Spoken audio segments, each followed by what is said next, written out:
गे बुझी गए गे रोज रोज थकबे कर गई कहियो देवी कि नहीं की यौ रे की रे वा दूर जाओ आहा के तो खाली वह सब पर ध्यान रही है गे की कहियो आई बड्ड मन भ रहल है हट पागल हम जाय छी चल गाछी में बाप रे चल गाछी में गरदा उरे बुझ के बड़ा मन करैया चल गाछी में गरदा उरे बुझ के बड़ा मन करैया हमरा डर होइए मन करैया के बड़ा मन करैया मन करैया के बड़ा मन करैया धीरे धीरे सा अच्छा धीरे धीरे सा हाथा घुसिए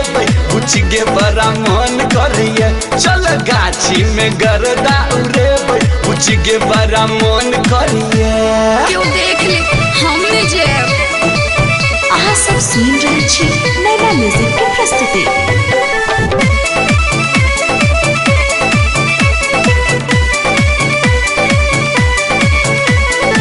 सिंगर विक्की चौधरी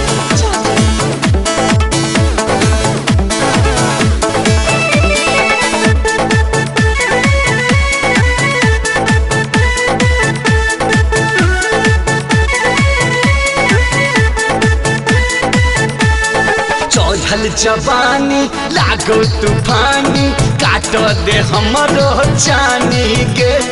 पाछा में आजा बनल राजा बन जो ने हमरे रानी के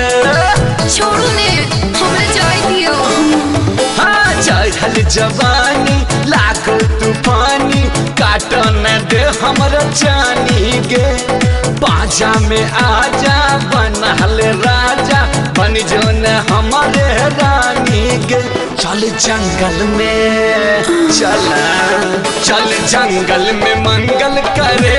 कुछ के बड़ा मन करिए चल गाछी में गरदा उरे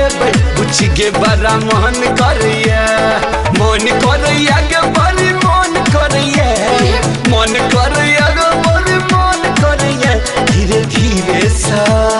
सट न गे धीरे धीरे सो हाथा घुसिए बुझ के बड़ा मन करिए धीरे धीरे सो हाथा घुसिए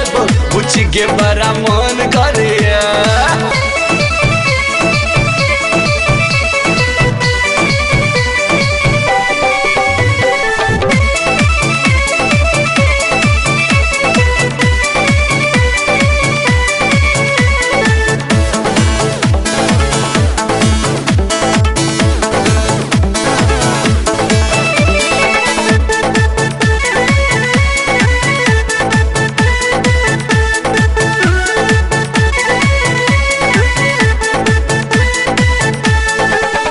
दरभंगा के छोरा लफंगा फौजे ककरो शिकार गे